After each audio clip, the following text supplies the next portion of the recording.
வணக்கம் மக்களே. வாங்க இன்னைக்கு கதைக்குள்ள போலாம். தாத்தாவும் மதியும் பஸ்ல ஊருக்கு போயிட்டு இருக்காங்க. மதி ஜன்னலோர சீட்ல உட்காந்து வெளியே வேடிக்கை பார்த்துக்கிட்டே வந்தா. ரோட்டோரமா நிறைய செடிகள், கொடிகள், மரங்கள் இருந்தது. அதுல அழகான பூக்களும் பூத்து குலுங்கியது. பார்ப்பதற்கே அழகாக இருந்தது. மதி தாத்தாவை கூப்பிட்டு, தாத்தா, பூக்கள் எல்லாம் அழகா இருக்குது, இங்க பாருங்களேன் அப்படின்னு சொல்றா. தாத்தா சிரிச்சுக்கிட்டே, ஆமா மதி அப்படின்னு சொன்னாரு. மதி தாத்தாவிடம், தாத்தா, இந்த செடியெல்லாம் யார் வளர்க்குறாங்க?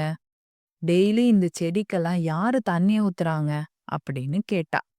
அதற்கு தாத்தா, இந்த செடியெல்லாம் தானாகவே தான் வளருது மதி. இதற்கு யாரும் தண்ணி ஊத்துறதெல்லாம் கிடையாது மதி அப்படின்னு சொன்னாரு. உடனே மதி, எப்படி தாத்தா, தண்ணி ஊத்தாம செடியெல்லாம் எப்படி வளரும் அப்படின்னு கேட்டா.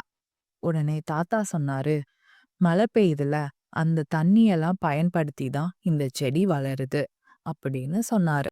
அது மட்டும் இல்ல மதி, இந்த செடிகள் எல்லாம் நமக்கு ஒரு அறிவுரையும் சொல்லுது. என்ன அறிவுரை தாத்தா அப்படின்னு மதி கேக்குறா. அதுக்கு தாத்தா சொல்றாரு, இந்த செடியெல்லாம் பாரு மதி, இதை யாரும் வளர்க்கல, இதுக்கு யாரும் தண்ணி ஊத்தல, இதை யாரும் பராமரிக்கவும் இல்ல.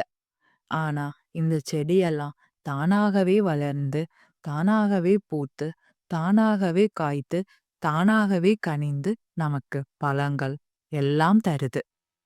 அதுபோலதான் நாமும் எந்த ஒரு பலனையும் யாருக்கிட்டயுமே எதிர்பார்க்காம உதவி செய்யணும். அப்படி செய்யற உதவிதான் சிறந்த உதவி.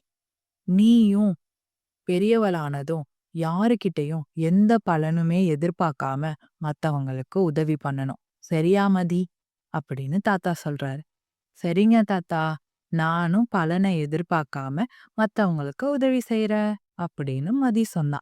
மக்களே, நீங்களும் பயணம் செய்யும்போது இந்த ரோட்டோரமா இருக்க செடிகள் எல்லாம் பார்த்து இப்படியெல்லாம் யோசிச்சிருக்கீங்களா? அப்படி யோசிச்சிருந்தீங்கன்னா நீங்க என்ன மாதிரி யோசிச்சீங்கன்னு கீழே கமெண்ட் பண்ணுங்க. இந்த கதை உங்களுக்கு பிடிச்சிருந்தா லைக் பண்ணுங்க, சப்ஸ்கிரைப் பண்ணுங்க. மீண்டும் அடுத்த கதையில் சந்திப்போம். நன்றி, வணக்கம்.